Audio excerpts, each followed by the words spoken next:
وما قدر الله حق قدره والأرض جميعا قبضته يوم القيامة والسماوات مطويات بيمينه سبحانه وتعالى عما يشركون.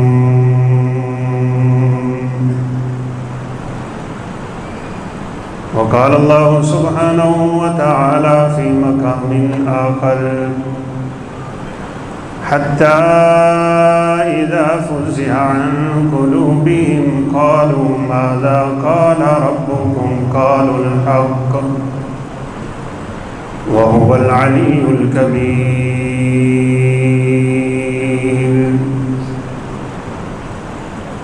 وقال النبي صلى الله عليه وسلم لو توکلتم حق توکلہ لرزقکم کما یرزق الطیر یغدو خماصا ویروح بطانا.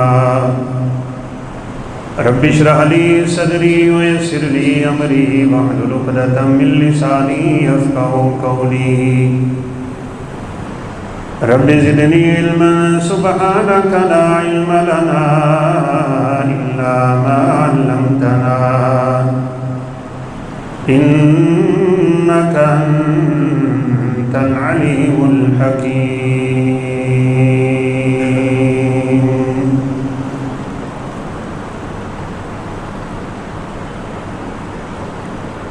جب ان کے دلوں سے خوف ختم ہو جاتا ہے تو وہ پوچھتے ہیں کہ تمہارے رب نے کیا کہا ہے؟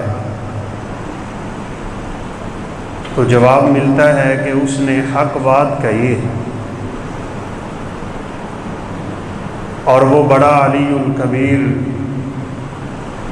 عالی شان اور بڑی عظمتوں کا مالک خدا ہے. سورہ سبا کی اس آیت کریمہ میں اللہ احکم الحاکمین کی ایک مخلوق کا تذکرہ ہے جو مخلوق اس کائنات کی سب سے بڑی مخلوق ہے، تعداد کے لحاظ سے بھی قوت کے لحاظ سے بھی. وہ جب سے دنیا قائم ہے وہ ایک کام پہ لگے ہوئے ہیں، کر رہے تھے، کر رہے ہیں اور کرتے رہیں گے. اور یہ مخلوق فرشتوں کی مخلوق ہے. قوت کے اعتبار سے بھی ان کا اس کائنات میں کوئی ثانی نہیں، اور تعداد کے اعتبار سے بھی اس کائنات میں ان کا کوئی مثل اور مثیل نہیں. رسول اللہ صلی اللہ علیہ وسلم کا فرمان ہے، معراج کی رات زمینوں اور آسمانوں پہ میں نے ایک بالش بلکہ 4 انگلی کے الفاظ ہیں حدیث میں نے 4 انگلی کی مقدار ایسی جگہ نہیں دیکھی جہاں کوئی فرشتہ رب کی عبادت نہ کر رہا ہو. ان کی عبادت بھی عجیب عبادت، جو قیام میں کھڑا ہے وہ قیام میں کھڑا ہے، وہ قیامت تک رب کے سامنے قیام میں ہی کھڑا ہے. وہ حالت قیام میں اپنے رب کی تسبیح، تحمید، تنزیہ اور تقدیس کر رہا ہے. جو رکوع میں ہے وہ رکوع میں کھڑا ہے، قیامت تک رکوع میں ہی رہے. جو سجدے میں رب کی عبادت کر رہا ہے وہ جب سے پیدا ہوا وہ سجدے میں ہے اور قیامت تک سجدے میں رہے. ان جیسی عبادت بھی کوئی نہیں کر سکتا. اور نافرمانی کا تو ان میں تصور ہی نہیں۔ تعداد آپ اس حدیث سے اندازہ لگا سکتے ہیں، زمین و آسمان کا کوئی چپا ایسا نہیں ہے جہاں فرشتہ عبادت نہ کرتا ہو، اور اس روئے زمین پہ جو رب کا گھر ہے جس کو ہم بیت اللہ کہتے ہیں، اللہ کا الحاکمین ہم سب کو اس کی زیارت نصیب فرمائے۔ اس کے بالکل اوپر سیدھ میں فرشتوں کا بھی گھر ہے، یہاں لوگ عبادت کرتے ہیں، اس گھر میں فرشتے عبادت کرتے ہیں، اور اس گھر کو بیت المعمور کے نام سے یاد کیا جاتا ہے اور بیت العزہ کے نام سے یاد کیا جاتا ہے۔ ایک وقت میں وہاں 70,000 فرشتے کو نماز پڑھنے کا موقع ملتا ہے، اور تعداد ان فرشتوں کی اتنی ہے کہ رسول اللہ صلی اللہ علیہ وسلم کا فرمان ہے، ایک دفعہ جو 70,000 داخل ہوگا قیامت تک دوبارہ اس کی باری نہیں آئے۔ یہ عبادت میں لگے ہوئے ہیں، جس کی جو ذمہ داری ہے وہ اس ذمہ داری پہ لگا ہوا ہے۔ ان فرشتوں میں یہ تو تصور ہی نہیں ہے کہ وہ اپنی مرضی کر جائیں۔ لا یعصون اللہ ما امرہم ویفعلون ما یؤمرون، یہ رب کے حکم کی نافرمانی نہیں کرتے، جو ان کو حکم دیا گیا ہے بس اس کی بجا آوری میں لگے ہوئے ہیں، قیامت تک لگے رہیں۔ ایک حضرت انسان اس کائنات میں ایسی عجیب مخلوق ہے، وہ رب کا حکم سن کے روگردانی کرتا ہے، طاقت بھی کوئی نہیں، صلاحیت بھی کوئی نہیں، اور جب رب العالمین کا کوئی بھی حکم آ جائے بچانے کی کسی میں کوئی حیثیت اور اہلیت نہیں۔ جن فرشتوں نے رب العالمین کے عرش کو تھاما ہوا ہے، اور یہ موضوع حقیقت میں بڑا گہرا موضوع ہے، ہم کاش اپنے رب کی عظمت کو، اس کی جلالت، اس کے وقار اور ہیبت کو جان سکیں۔ یہ آسمان دنیا جو ہمیں نظر آ رہا ہے، یہ حدیث مبارکہ پہلے بھی آپ نے سن رکھی، 500 سال کے فاصلے پہ ہے، پھر 500 سال آسمان کی موٹائی، پھر اگلے آسمان کا فاصلہ 500 سال کا ہے، ہر آسمان دوسرے آسمان سے 500 سال کے فاصلے پہ ہے، تیز ترین سواری 500 سال مسلسل سفر کرے تو آسمان پہ پہنچے گی، پھر اس آسمان کو کراس کرنے کے لیے بھی 500 سال چاہیے۔ ساتوں آسمانوں کا خلا، یہ 7,000 سال کا عرصہ بنتا ہے۔ اس کے بعد ایک کرسی ہے، جس کرسی کی مقدار اور کرسی کی ہیبت جو ہم آیت الکرسی میں پڑھتے ہیں، واسع کرسی السماوات والارض، اس کی ہیبت بھی 500 سال کے برابر ہے، اور یہ کرسی میرے رب کے پاؤں کے نیچے پڑی۔ یہ رب العالمین کے پاؤں رکھنے کی جگہ ہے۔ جو کرسی زمین و آسمان سے بڑی ہو، جس کرسی پہ رب کا پاؤں ہو، اس رب العالمین کی ہیبت اور وقار کا کیا عالم ہو سکتا ہے؟ لیکن حضرت انسان اپنے رب کو پہچان ہی نہیں سکا۔ وما قدر اللہ حق قدری، اللہ کہتے ہیں لوگوں تم نے اپنے رب کی قدر نہ کی، حیا نہ کیا، وقار تمہارے دل میں پیدا نہ ہو سکا، تمہیں پتہ ہی نہیں چلا تمہارا رب کون ہے، اس کی عظمتیں کیا ہیں، اس کا وقار کیا ہے، اس کی ہیبت کیا ہے، اس کی جلالت کیا ہے، اس کی قدرت کیا ہے، اس کی طاقت کیا ہے۔ تم رب العالمین کی صفتیں مخلوق میں بانٹتے پھرتے ہو، جس رب کا یہ عالم ہو کہ جس کے پاؤں کی کرسی 500 سال کی مسافت رکھتی ہو، اس کے اوپر رب کا عرش ہے، وہ بھی 500 سال کا، اس کے اوپر رب العالمین نے ہوائیں فضائیں چھوڑی ہوئی ہیں، وہاں پانی بھی ہے، رب العالمین کی ذات بھی ہے۔ جس رب العالمین نے اس کائنات کو اتنی بڑی وسعتیں عطا کر دی ہوں، وہ رب خود کتنی شانوں اور طاقتوں والا ہوگا۔ اس کی عظمت کو اپنے دماغ میں بٹھانے کی ضرورت کہ 4 دن پہلے سے داتا داتا ہو رہا ہے نا لاہور میں، داتا گنج بخش اجویری۔ کیا جانتے ہو داتا کون؟ کیا سمجھتے ہو گنج بخش کون ہوتا ہے؟ نہ گنج بخش اس کائنات میں کوئی ہے، نہ رنج بخش اس کائنات میں کوئی ہے۔ اس رب کی عظمتوں کو جانو۔ داتا وہی جن 4 فرشتوں نے رب العالمین کے عرش کو تھاما ہوا ہے۔ اس چھوٹی سی مثال سے آپ اندازہ لگا لیں ان فرشتوں کی ہیبت کا، ان فرشتوں کی طاقتوں کا، لیکن قربان جائیں ان کی عظمتوں پہ، ان کی شان پہ، ان کے وقار پہ۔ اتنی طاقت ہونے کے باوجود وہ رب کی نافرمانی نہیں کرتے، تصور ہی پیدا نہیں ان کے اندر ہوتا۔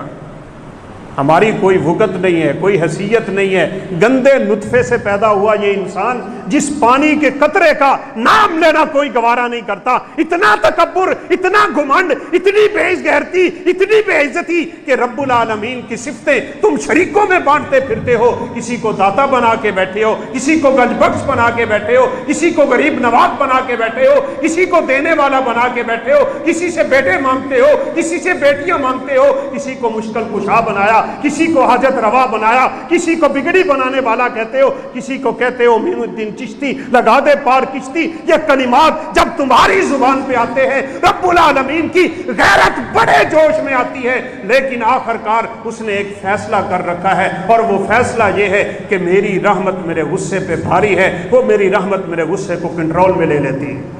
وگرنہ زمین پھٹی ہوتی، آسمان ٹوٹا ہوتا، ہم زمین میں دھنس گئے ہوتے اور سابقہ امتوں کی طرح ملیا میٹ ہو کے نسج منسیہ ہو چکے ہوتے، لیکن یہ اس رب، اس کائنات کے خالق اور مالک کا ہمارے اوپر کرم 4 فرشتوں نے تھاما ہوا ہے۔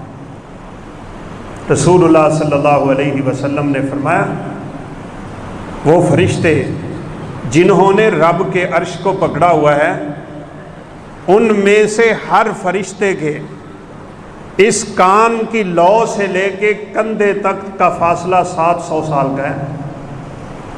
700 سال کا فاصلہ، 500 سال آسمان آ جاتا ہے، اس کے کانوں کی لو سے کندھے تک کا فاصلہ 700 سال کا ہے۔ قصہ نہیں سنا رہا میں، یہ کہانی نہیں ہے، یہ ناول یا ڈائجسٹ نہیں ہے، یہ کوئی فلسفہ یا مولوی ملا کی بات نہیں ہے، یہ سرور کائنات کا فرمان ہے، سچ اور حق ہے۔ صادق و مصدوق ذات سے جب یہ الفاظ صادر ہو چکے ہیں کہ اس فرشتے کے کانوں کی لو کا فاصلہ 700 سال کا فاصلہ ہے، جس رب نے وہ فرشتہ بنایا، اس رب العالمین کی جبرویت کا، اس کی قہریت کا، اس کے غلبے کا، اس کی طاقت کا، اس کے غصے کا، اس کے عذاب کا، اس کی رحمتوں کا کون اندازہ لگا سکتا ہے؟ حقیقت یہی ہے کہ تم نے ابھی تک اپنے رب کو پہچانا ہی نہیں۔ اسی لیے رسول اللہ صلی اللہ علیہ وسلم کہا کرتے تھے کہ رب سے ڈرنے والے علماء ہوتے ہیں۔ قرآن کا بھی یہ فیصلہ ہے، علماء رب سے ڈرنے والے ہوتے ہیں۔ بھلا کیوں؟ علماء کو پتہ ہے وہ رب کیا ہے، اس کا عذاب کیا ہے، اس کی جہنم کیا ہے، اس کی دوزخ کیا ہے، اس کے جو بنائے ہوئے عذاب ہیں، بنائی ہوئی رحمتیں ہیں، اس کی رحمتیں کہاں، اس کے عذاب کہاں۔ اس کی رحمتوں کو دیکھو، کوئی ثانی نہیں ملتا، اس کے عذابوں کو دیکھو، کوئی مقابلہ کرنے والا نہیں ہے۔ خدائے ذوالجلال کی قسم ہے، رسول اللہ صلی اللہ علیہ وسلم نے فرمایا تھا اگر تم اپنے رب کی رحمتوں کو دیکھو اور رب کی رحمت کی وسعت کو دیکھو، اس کائنات کا کوئی کافر بھی ایسا نہیں بچے گا جو یہ نہ کہے کہ میں تو جنت میں آرام سے داخل ہو جاؤں۔ لیکن اگر اس کے عذابوں کو دیکھو گے تو فرمایا پھر اس کائنات کا کوئی بڑے سے بڑا مومن بھی ایسا نہیں ہے جو اپنے رب کے عذاب سے ڈرنے والا نہ ہو۔ اس کا مطلب کیا ہوا؟ جو رب کے عذابوں سے ڈرتا نہیں وہ مومن نہیں۔ ہم نے دنیا میں اللہ پہ امیدیں قائم کرنے والا پہلو غالب کر لیا، بس مولویوں سے، ملاؤں سے، ہم جیسے کام علموں سے سن رکھا ہے اللہ بڑا غفور الرحیم ہے، ہم نے یہی کلمہ اپنی زبان پہ جاری کر دیا، اللہ بڑا غفور الرحیم ہے، بس دیکھی جائے گی بخشے گا، جہاں سب جائیں گے وہاں میں بھی لگا جاؤں گا۔ یہ کیا کلمات ہیں جو آج کوئی بندہ اپنی زبان پہ جاری کر بیٹھتا ہے؟ اس رب کی قہاریت کو سمجھو بھائی. نبئ عبادی انی انا الغفور الرحیم وان عذابی هو العذاب العلیم. اللہ کہتے ہیں میرے پیغمبر ان لوگوں کو بتا دو، میرے بندوں کو بتا دو، انی انا الغفور الرحیم، میں کائنات میں سب سے زیادہ بخشنے والا ہوں، لیکن ساتھ ہی یہ بھی کہہ دیا وَأَنَّ عَذَابِي هُوَ الْعَذَابُ الْعَلِيمُ. اس کائنات میں سب سے دردناک اگر عذاب بھی ہے تو عذاب بھی وہ میرا ہی ہے. رب سے ڈرنے والے بھی بنو اور رب العالمین پہ امیدیں قائم کرنے والے بھی بنو. جیسے آتا ہے نا حدیث میں عمر فاروق رضی اللہ تعالیٰ عنہ کا اثر کہ اگر اس کائنات میں مجھے علم ہو جائے سارے لوگ جہنمی ہیں سوائے ایک آدمی کے تو میں کہوں گا وہ عمر بن خطاب. اور اگر مجھے یہ علم ہو جائے کہ اس کائنات کے سب لوگ جنتی ہیں سوائے ایک کے وہ جہنمی ہے تو میں کہوں گا وہ عمر بن خطاب ہی ہے رضی اللہ تعالیٰ. خوف بھی رکھو، ڈر بھی اپنے رب کا اپنے دلوں میں پیدا کرو اور پھر اپنے رب پہ امیدیں بھی قائم کرو. علماء کہتے ہیں رسول اللہ صلی اللہ علیہ وسلم کا فرمان ہے لا یموتن احدکم الا وهو یحسن الظن بربہ. تم میں سے کسی کو موت تب تک نہیں آنی چاہیے جب تک اس کا اپنے رب سے خوبصورت تعلق اور حسن ظن قائم نہ ہو جائے. اسی لیے کہا جاتا ہے اپنی زندگی میں رب سے ڈرنے والا پہلو زیادہ بنائی رکھو، وہ زیادہ غالب رکھو. جب موت کا فرشتہ نظر آ جائے پھر رب کا خوف ختم کر دو اور اللہ احکم الحاکمین پہ امیدیں قائم کر دو. میں اپنے رب کے پاس جا رہا ہوں، میں اس کا بندہ ہوں، وہ میرا رب ہے، وہ غفور الرحیم ہے، وہ بخشنہار ہے، وہ بڑے بڑوں کو بخش دیتا ہے. اس سے بخشش کی امید لے کے اس رب کے سامنے رجا کا پہلو غالب کر لو اور پھر اس کے سامنے جاؤ. لیکن دنیا میں صحت کی حالت میں، ایمان کی حالت میں، اس حالت میں رہتے ہوئے اپنے رب سے ڈرنے والا پہلو ہمیشہ غالب رکھا کرو. ہم کیا کرتے ہیں اس دنیا میں؟ کہتے ہیں اللہ بڑا غفور الرحیم. کوئی گناہ ہو گیا اللہ بڑا غفور الرحیم، کوئی غلطی ہو گئی اللہ بڑا غفور الرحیم ہے. ہم نے زندگی میں رب پہ بھروسے والا پہلو زیادہ غالب کر لیا، ہم نے اللہ تعالیٰ کی رحمت کا پہلو زیادہ غالب کر لیا. اس کا نتیجہ کیا ہوگا؟ اللہ معاف فرمائے ہم سب کو، موت کے وقت خوف کا پہلو آگے آ جاتا ہے. ساری زندگی تو مرضی کرتا رہا نا، ساری زندگی اپنی مرضی اور منچاہی کے، اور پھر آپ رب کے سامنے جاتے ہوئے نعوذ باللہ من ذالک کا پیشاب نکل رہا ہے. میں نے آپ کو پہلے بھی بات بتائی تھی، ایک ساتھی نے فون کیا 5 دفعہ میت کو غسل دے چکے ہیں، پاک نہیں ہو رہا، کیا کریں؟ تو میں نے کہا 7 مرتبہ تک تو حدیث میں الفاظ آتے ہیں، 7 مرتبہ تو غسل دو، اور اگر پھر بھی حالت یہی ہے تو کپڑے وپڑے رکھو، روئی رکھو، بس دفنا دو. رب جانے رب کا بندہ ہے، قبر میں ہم چھپا دیتے ہیں، اللہ جانے اور اللہ کا بندہ جانے. تو بھائیو جن فرشتوں کو رب العالمین نے اتنی طاقتیں دی ہوئی ہیں، خدا کی قسم آپ ان کے حالات پڑھیں، قرآن مجید کی آیات کی تفاسیر پڑھیں، آپ حیران ہو جائیں گے. اتنی طاقتوں کے مالک فرشتے، اتنی ہیبت والے، اتنے خطرناک اور خوفناک. رسول اللہ صلی اللہ علیہ وسلم نے کیا فرمایا تھا؟ جس فرشتے کی آواز پہ قیامت قائم ہونی ہے نا، جس کا نام اسرافیل ہے، آپ ذرا یہ اندازہ لگائیں فرشتے اپنے رب کے حکم کے سامنے کیسے فرما برداری کا مظاہرہ کرتے ہیں، کیسے حکم بجا لاتے ہیں، کیسے تعمیل ہوتی ہے رب کے حکموں کی. ان فرشتوں سے جو فرشتے کبھی اللہ کی نافرمانی کا تصور نہیں رکھتے ہیں، بڑی طاقتوں والے. یہاں طاقت والا ایک بندہ کچھ کرتا ہے نا، غریب پہ ظلم کر لیتا ہے، اسے پتا ہے مجھے کون پوچھنے والا ہے، میرا بڑا دور تک تعلق قائم ہے، میں بڑی بڑی سلطنتیں اکھاڑ سکتا ہوں، اس کو اپنے اوپر ہی بڑا مان ہوتا ہے، وہی ایسے کام کرتا ہے. لیکن ان فرشتوں کے سامنے ہماری حیثیت کیا ہے؟ آپ کو پتہ ہے قوم لوط میں ایک فعل ہے، اور فعل یہ ہے کہ لڑکے لڑکوں والا والا کام کرتے ہیں، پوری کی پوری بستی، پورے کا پورا علاقہ، پورے کا پورا ایک فرشتے نے زمین سے اٹھایا تھا، ایک فرشتہ لے کے گیا تھا، ان کے مکان بھی تھے، جائیدادیں بھی تھی، وہ خود بھی تھے، مخلوقیں بھی تھی، سارا کچھ اٹھا کے فرشتے نے ایک ہاتھ میں آسمان پہ لے گیا تھا، اتنا رب کے قریب کر دیا تھا۔ رسول اللہ صلی اللہ علیہ وسلم نے فرمایا ان کی بستی میں جو کتے رہتے تھے، ان کے کتے کے بھونکنے کی آوازیں وہاں آسمانوں پہ سنی جا رہی تھی، اس فرشتے نے ایک ہاتھ پہ اس پوری بستی کو آسمان پہ لے جا کے یوں کر کے پلٹ کے پھینکا تھا اور اوپر پتھروں کی بارش کر دی تھی۔ وَأَمْطَرْنَا عَلَيْهِمْ مَطَرًا فَسَاءَ مَطَرُ الْمُنذَرِينَ۔ اگر وہ فرشتہ ایک ہاتھ پہ پوری بستی، باوجود جانوروں کے، باوجود انسانوں کے، باوجود مکانوں کے، باوجود پہاڑوں کے، باوجود ریت کے، باوجود ذرات کے، باوجود صحرا کے، باوجود درختوں کے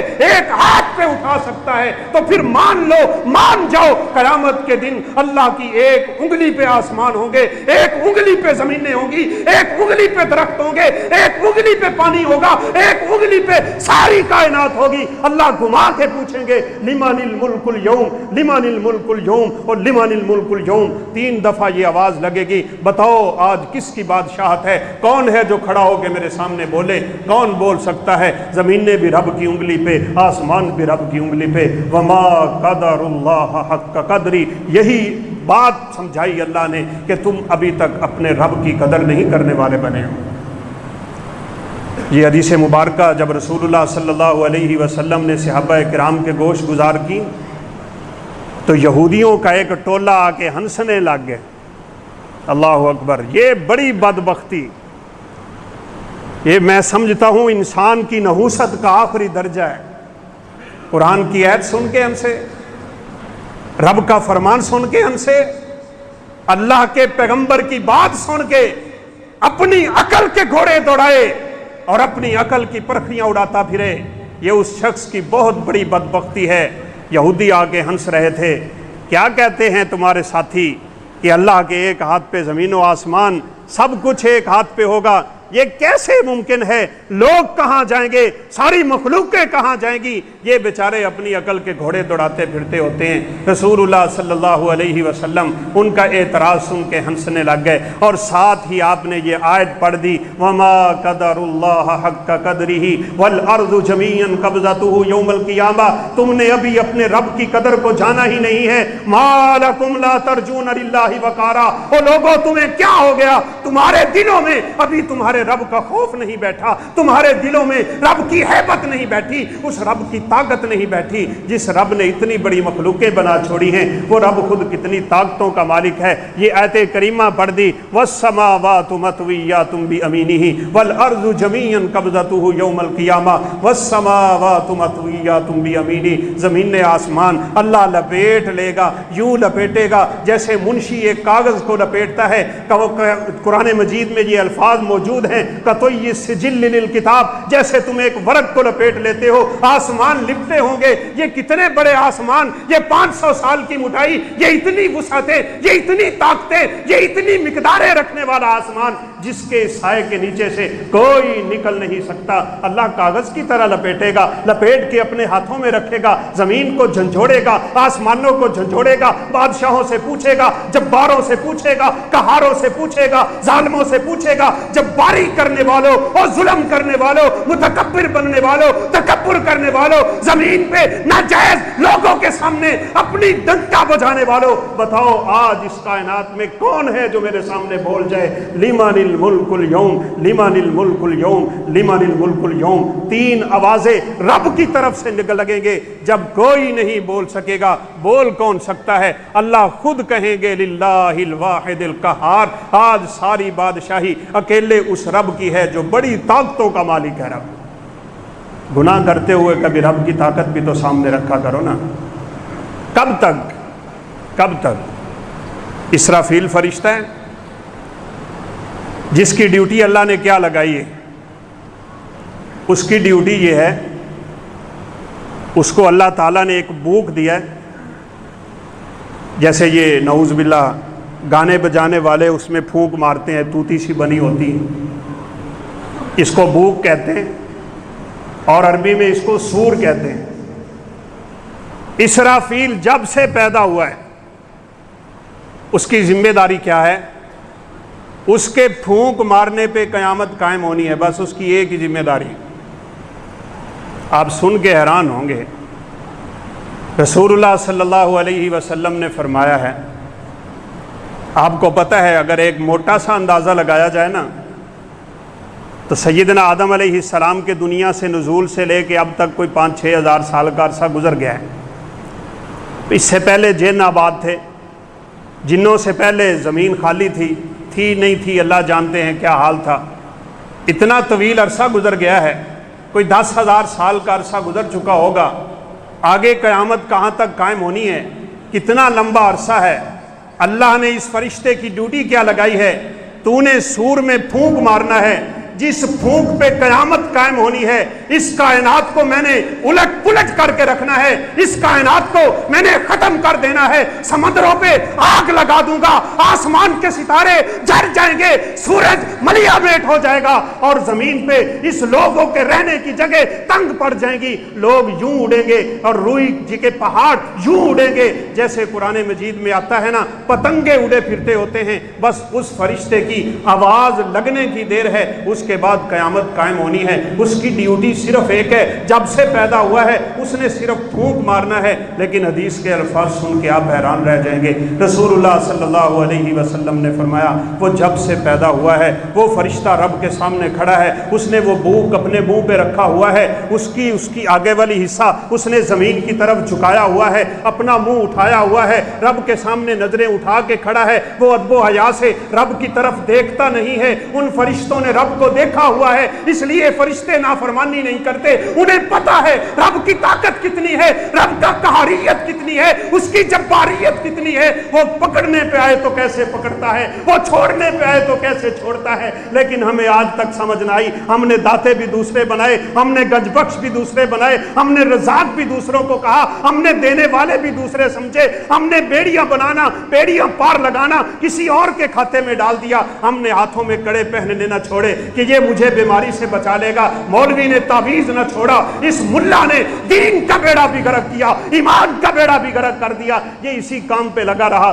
اس کے دماغ میں بھی اللہ کا الحاکمین کی قہاریت نہ آ سکی۔ اس فرشتے کے سامنے ایک ہی کام تھا، اس نے پھونک مارنا ہے۔ مارنا کب ہے؟ جب قیامت قائم ہونی ہے۔ سوال پیدا ہوتا ہے نا، وہ ابھی سے کیوں لے کے کھڑا؟ 10,000 سال گزر گئے، وہ فرشتہ اپنے رب کے حکم کی تعمیل میں وہ بوک اپنے منہ پہ رکھے کھڑا ہے، اس کو زمین کی طرف جھکا کے کھڑا ہے، بس رب کے حکموں کا انتظار کر رہا ہے۔ اس کا کان اپنے رب کی طرف ہے، جو ہی میرا رب آواز دے گا میں نے اس میں پھونک مار دینی ہے۔ پھونک کیسی لگے گی، آواز کیسی ہوگی اس فرشتے کی، اس فرشتے کی طاقت کا آپ اندازہ لگا لیں۔ اس کائنات میں کروڑوں لوگ بستے ہیں، بڑی بڑی طاقتوں والے بستے ہیں، بڑے بڑے جگرے والے بستے ہیں، بڑے بڑے دل والے بستے ہیں، اپنے آپ کو بڑا بہادر سمجھنے والے بستے ہیں، لیکن اس فرشتے کی ایک چیخ پڑے گی۔ اور رسول اللہ صلی اللہ علیہ وسلم نے فرمایا، قیامت پہ جتنے لوگ ہوں گے سب کے کلیجے پھٹ جائیں گے،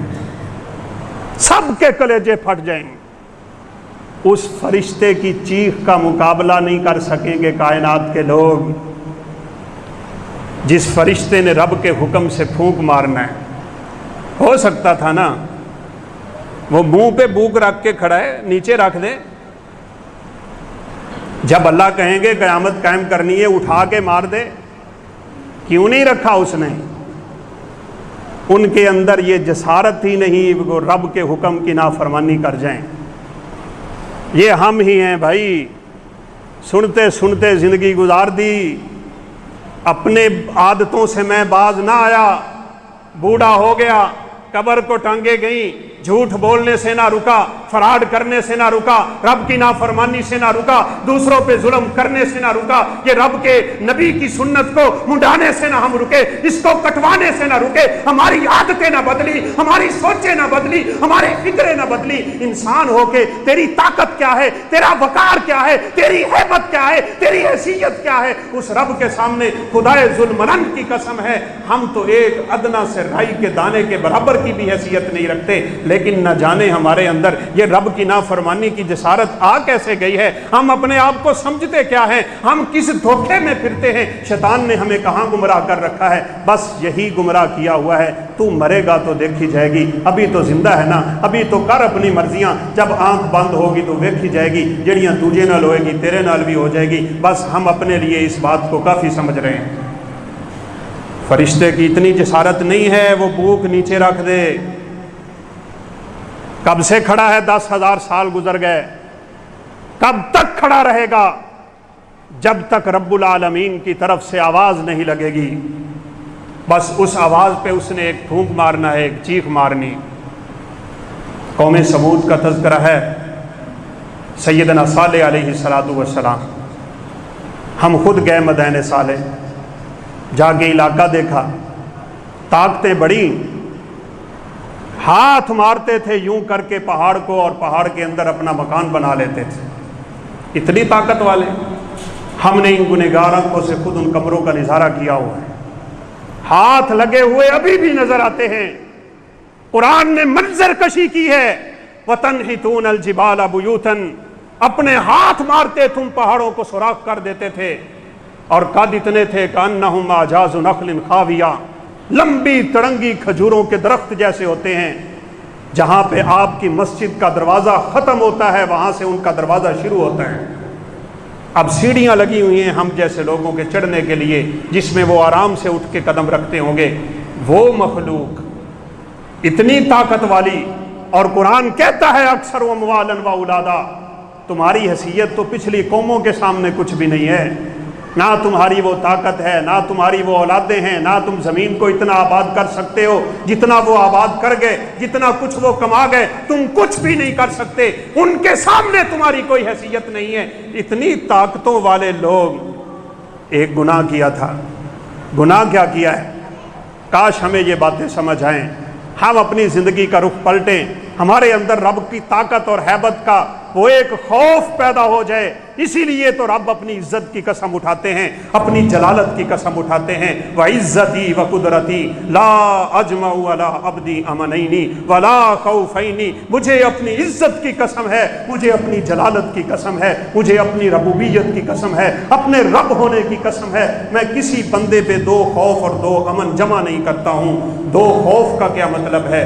دو امنوں کا کیا مطلب ہے؟ فرمایا جو دنیا میں مجھ سے ڈرتا رہے گا اسے قیامت والے دن مجھ سے ڈرنے کی کوئی ضرورت نہیں، اور جو دنیا میں مجھ سے نہیں ڈرا، من امننی فی الدنیا اخفتہ فی الآخرہ، جو دنیا میں امن میں رہا نا، کوئی مسئلہ نہیں ہے، مروں گا تو دیکھی جائے گی، بس آج اس کے لیے خوف ہی خوف ہے، ہلاکت ہی ہلاکت ہے، عذاب ہی عذاب ہے۔ کیسے تو نے مرضی سے دنیا میں زندگی گزار دی تھی؟ اللہ کی ساری مخلوقیں سوائے جنوں اور انسانوں کے رب کی نافرمانی نہیں کرتی۔ ہم ہی دو مخلوقیں ہیں بس جو اپنی مرضی کر لیتے ہیں۔ رب کا حکم آیا، رب کے رسول کا حکم آیا، ہم نے کوئی پرواہ ہی نہیں کی، کوئی پرواہ نہیں کی۔ حدیث میں الفاظ ہیں، اللہ احکم الحاکمین جب فرشتوں سے بات کرنے کا ارادہ کرتا ہے، مسند احمد کی روایت ہے، آپ اندازہ لگا لیں، وہ فرشتے جن کی تعداد کا اندازہ آپ لگا چکے ہیں، الفاظ ہیں اطت السماء، جیسے چار پائی پہ ہم بیٹھتے ہیں نا تو اس میں ایک چیخنے کی آواز آتی ہے، فرشتے سارے کے سارے اتنی تعداد میں آسمانوں پہ رہتے ہیں کہ آسمان کے چیخنے کی آواز آتی رہتی ہے، وہ چراتا رہتا ہے جیسے چار پائی کسی کے بیٹھنے پہ آواز دیتی ہے۔ ان فرشتوں سے رب نے بات کرنی ہے، اپنے بندوں سے نہیں۔ بندوں پہ تو اللہ کے پیغام آتے ہیں وحی کے ذریعے، یہ تو کاش ان ملا اور ملاؤں کو کوئی سمجھائے نا، جو کہتے ہیں اللہ ہر جگہ پہ ہے، اللہ حاضر ناظر ہے۔ کس نے کہا حاضر ناظر ہے؟ ناظر ضرور ہے، وہ ہر جگہ پہ دیکھتا ہے، لیکن حاضر نہیں ہے۔ حاضر وہ اپنی قوت کے اعتبار سے ہے، اپنی طاقت کے اعتبار سے ہے، اپنے علم کے اعتبار سے ہے، اپنی ہیبت کے اعتبار سے ہے، اپنی قہریت کے اعتبار سے ہے، اپنی جباریت کے اعتبار سے ہے، لیکن الرحمن علی العرش استویٰ، اللہ احکم الحاکمین عرش معلیٰ پہ ہوتا ہے، ہر جگہ نہیں۔ یہ تجھے ملا نے غلط سبق پڑھا دیا، میں خانے میں تو، بت خانے میں تو، جہاں تو وہاں میں، جہاں میں وہاں تو، یہ پتہ نہیں کیا بکواس کرتے رہتے ہیں۔ چاند تاروں میں تو، مرغزاروں میں تو، کس نے کہا چاند تاروں میں اللہ رہتا ہے؟ اور بعض تو اس نحوست تک پہنچ چکے ہوتے ہیں، وہ کہتے ہیں ہر شے میں اللہ ہے۔ یہ ابن عربی کا پھیلایا ہوا گندا عقیدہ یہ ابھی تک ہماری جان نہیں چھوڑ رہا۔ ہماری زبانوں سے بھی یہی نکلتا ہے اللہ حاضر ناظر ہے۔ کس نے کہا حاضر ہے بھائی؟ کوئی حاضر نہیں ہے، اللہ اپنے عرش پہ ہے۔ اس کی ذات کو سمجھو، اس رب العالمین کی ہیبت کو سمجھو۔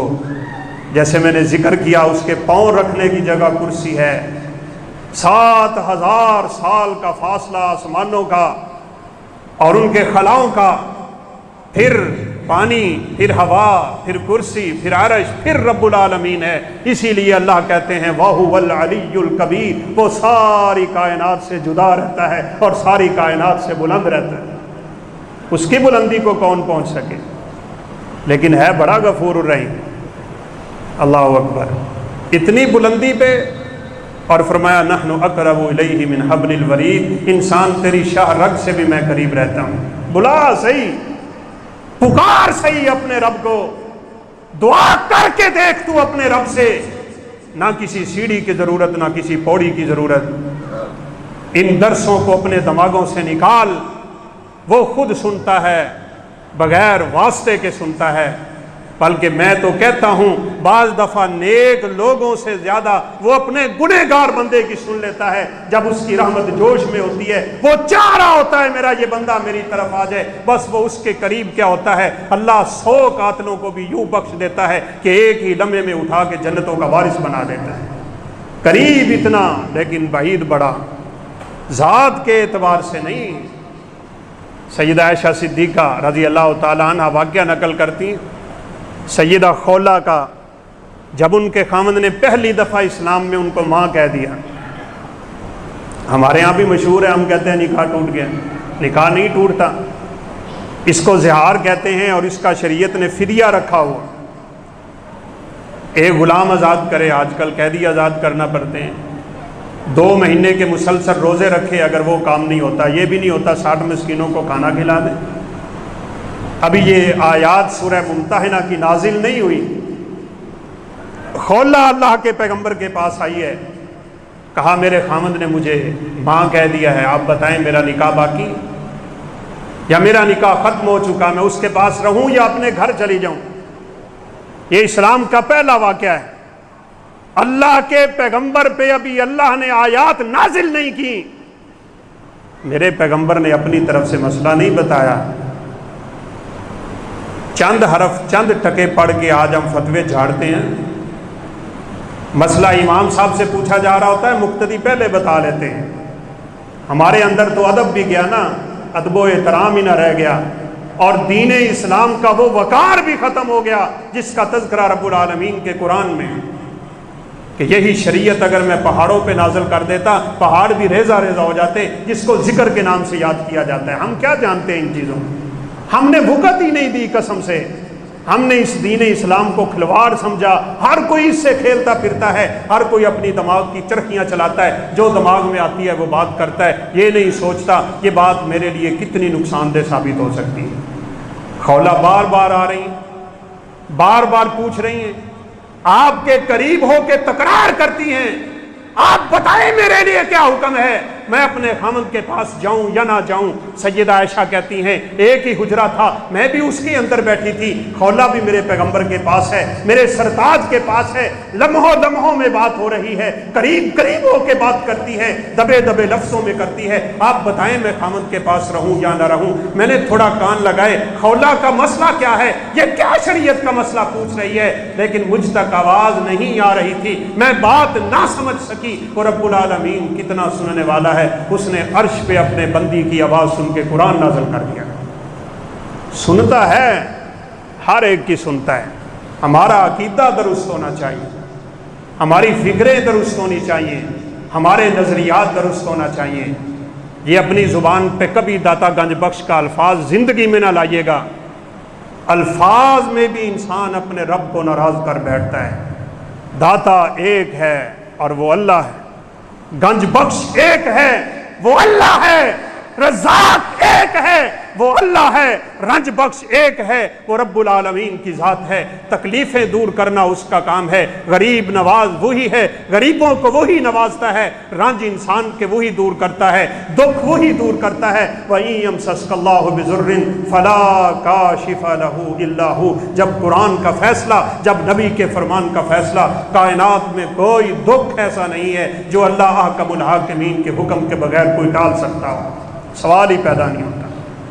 اس لیے ہمیں اپنے دلوں میں اپنے رب کی قدر کو بٹھانے کی ضرورت۔ آخری بات کر رہا ہوں، اللہ احکم الحاکمین فرشتوں سے بات کرنا چاہ رہے ہیں، ہم تو سن ہی نہیں سکتے، سیدھی بات، ہم تو دیکھ نہیں سکتے اپنے رب کو دنیا میں ان جیگتی جیتی جاگتی آنکھوں سے، اور نہ ہی اللہ کے پیغمبر اپنے رب کو دیکھ سکے۔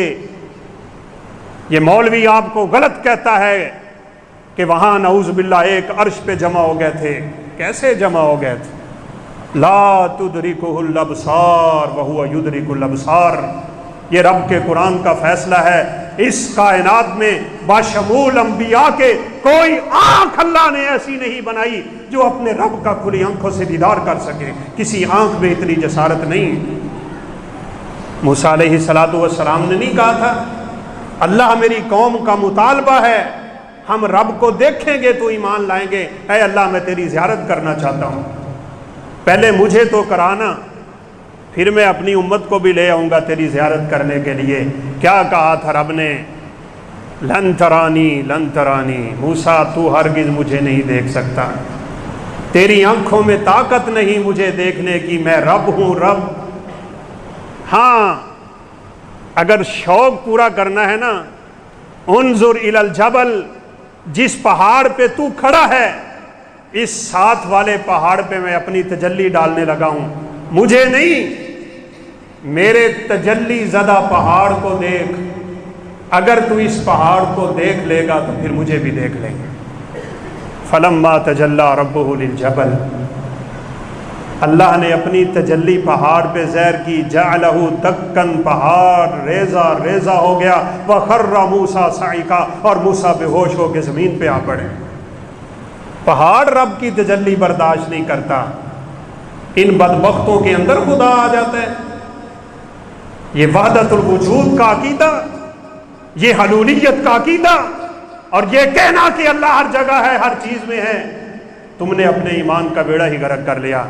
موسیٰ علیہ السلام ہوش میں آ کے کیا کہنے لگے؟ سبحانک، یا اللہ تو پاک ہے، یہ سوال مجھے کرنا ہی نہیں چاہیے تھا، یہ سوال میں ویسے کر بیٹھا ہوں، میرے لیے یہ شان شایان نہیں تھا، یہ لائق نہیں تیرے کہ تجھ سے یہ مطالبہ کیا جائے کہ میں تجھے دیکھنا چاہتا ہوں۔ اس لیے نبی صلی اللہ علیہ وسلم کا فرمان ہے، قیامت کے دن سارے انسان بے ہوش ہوں گے، انا اول من یفیق، میں سب سے پہلے ہوش میں آؤں گا، میں سب سے پہلے اٹھوں گا۔ جب میں اٹھوں گا تو کیا دیکھوں گا؟ سیدنا موسیٰ اللہ احکم الحاکمین کے عرش کے ساتھ کھڑے ہوں گے۔ مجھے نہیں علم کہ مجھ سے پہلے ہوش میں آ گئے، یا دنیا میں جو رب نے بے ہوشی دی تھی اس بے ہوشی کے بدلے اللہ قیامت کے دنیا نے بے ہوشی سے پاک فرمائے گا۔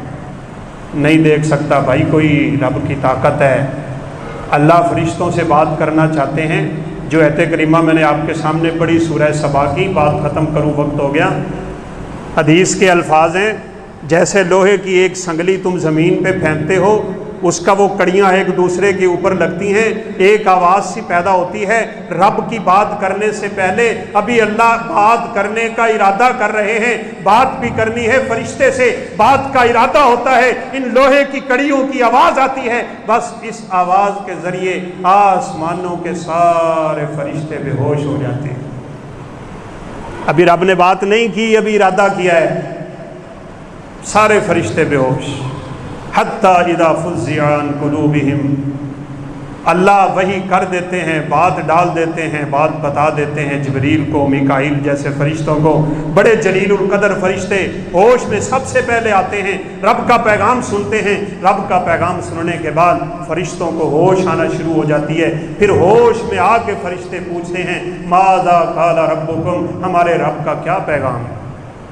فرشتے رب کی بات سن نہیں سکتے، ہم اس رب کی بات کو سنتے ہیں۔ یہ قرآن ہے، ساری زندگی سنتے رہے، پڑھتے رہے، مولوی سناتے رہے، واز ہوتا رہا، نصیحتیں ہوتی رہیں، جمعے پڑھتے رہے، خطبے ہوتے رہے، بڑے بڑے پروگرام ہم نے اٹینڈ کیے، بڑی بڑی ہم نے تقریریں سنی، میری سوئی نہ ہلی، میرا دماغ نہ ہلا، میری سوچ نہ بدلی، میری فکر نہ بدلی، میرا نظریہ نہ بدلا، میرے کام نہ بدلے، میرے افعال نہ بدلے، میں اپنے آپ کو بدل نہ سکا۔ وہ فرشتے جو اتنی طاقتوں کے مالک ہیں وہ تو رب کی نافرمانی نہیں کرتے۔ انسان تو کتنی طاقتوں کا مالک ہے، ہر ویلے رب کی نافرمانی کرتا ہے، لیکن وہ رب غفور ہے، بس وہ بخشن ہار ہے۔